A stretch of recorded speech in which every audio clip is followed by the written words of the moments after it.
Bonjour, bienvenue dans cette quatrième partie de la vidéo concernant les bascules. Dans celle-ci, on va s'intéresser aux entrées asynchrones. Pour mettre en évidence ces entrées asynchrones, on va prendre une bascule D. Donc on va prendre le lycée 74 HC 74. Donc on va retrouver notre entrée D. Dans le cadre du 74 HC 74, le clock est actif flanc montant. Et on va retrouver deux entrées supplémentaires. Deux entrées asynchrones qui sont prioritaires sur les autres. On va les dessiner ici sur le haut et le bas. Donc, on va mettre ici sur le haut l'entrée preset. Donc, preset, c'est une remise à 1. Dans ce cas-là, on a le petit rond et on a le trait en dessus du PRE pour dire qu'en fait, c'est actif bas. Donc, c'est un 0 qui va activer cette fonction. On va trouver une autre entrée sur le bas qui est le clear, la remise à 0. Et comme pour le preset, on aura un clear actif bas. Donc on a la barre et le rond. Donc ces deux entrées sont asynchrones, donc elles sont non dépendantes du signal de clock. Si maintenant on prend la table vérité, ces entrées preset et clear sont prioritaires par rapport aux autres. Donc par exemple, si on met le 0 sur preset, donc on va activer la fonction preset, le clear est à 1, donc on active vraiment le preset. Dans ce cas-là, peu importe ce qu'il y a sur le clock et sur le D, on va faire une remise à 1, donc la sortie va être à 1, la sortie inversée à 0, et on a notre fonction preset, donc qui a un set. Deuxième cas, on peut activer le clear en mettant un 0 sur le clear et un 1 sur le preset. Et dans ce cas-là, peu importe ce qu'il y a sur le clock et sur le D, cette entrée est prioritaire. Donc on va faire une mise à 0. Donc on va mettre à 0 la sortie inversée est à 1, et on a notre fonction de reset. Si on active les deux entrées, le preset et le clear, dans ce cas-là, le fabricant du 74 HC74 donne l'information suivante, c'est que la sortie est non définie. Dans ce cas-là, en fait, l'état va dépendre du timing, donc on ne peut pas le définir à l'avance. D'autres fabricants vont donner une priorité, soit au preset, soit au clear. Donc ça, il faut bien regarder, chaque IC sera différent. Mais dans le cas du 74 HC74, dans ce cas-là, le fabricant dit que c'est non défini.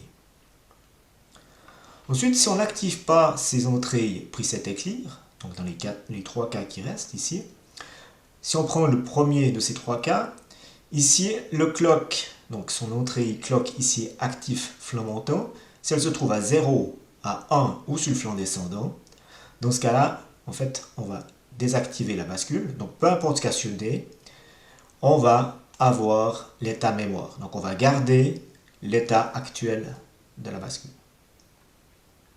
Par contre, si on active le clock avec un flanc montant, dans ce cas-là, on va prendre ce qui est sur l'entrée D et le mettre sur la sortie. Donc on va charger le 0 ici dans la mémoire. Et puis si on met un 1, on va charger le 1. Voilà. Donc ici on voit comment fonctionnent ces entrées preset et clear qui sont prioritaires sur les autres. On va retrouver ça sur des bascules autres que sur une bascule JK par exemple. Alors maintenant on va regarder ce qui se passe dans un chronogramme. On va garder cette même bascule 74 HC74 pour tracer le chronogramme. Donc on a notre IC qui est là et un chronogramme exemple qui est ici. Donc on va démarrer. Première étape, on voit que ici c'est actif flanc montant. Donc normalement on devrait regarder sur chaque flanc montant ce qui se passe au niveau du clock. Maintenant, les entrées clear et preset étant prioritaires, elles ne sont pas liées au clock. Donc, si on prend le tout départ, ici, au niveau du chronogramme, on voit que directement, on a un clear. Donc, pendant cette zone-là, ici, la sortie est forcée à 0. Voilà. Ça, c'est sûr, c'est le clear qui va forcer.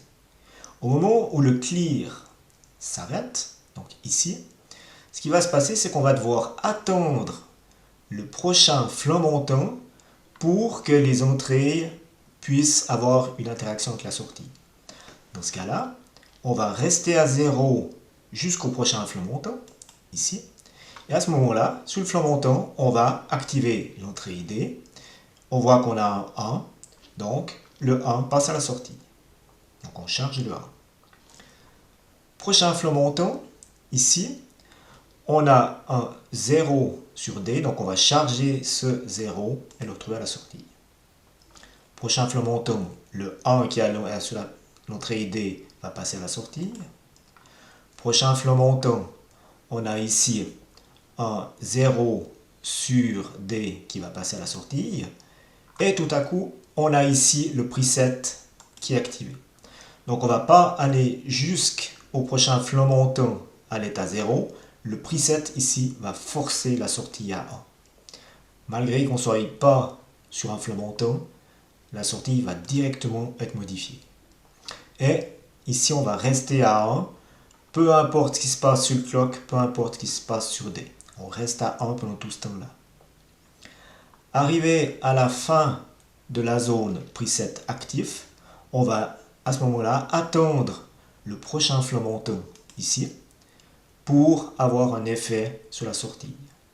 Dans ce cas-là, on va regarder ce qu'il y a sur l'entrée ID. Elle est à 0, donc on va charger le 0 et on va le retrouver à la sortie. Ensuite ici, prochain flot montant, on a un 0 sur D, donc on va le mettre à la sortie. Prochain flot montant, on a un 1 sur D, donc la sortie passe à 1. Et ici, après la largeur d'impulsion ici, on retrouve le clear qui est à 0. Donc la sortie va être forcée à nouveau à 0, malgré qu'on n'ait pas de clock flot montant. Voilà le chronogramme qui met en évidence ces entrées preset et clear qui sont asynchrones et qui ont la priorité sur les autres. Voilà, ceci termine cette vidéo sur les entrées asynchrones. Je vous remercie de votre attention et je vous souhaite une bonne journée. Au revoir.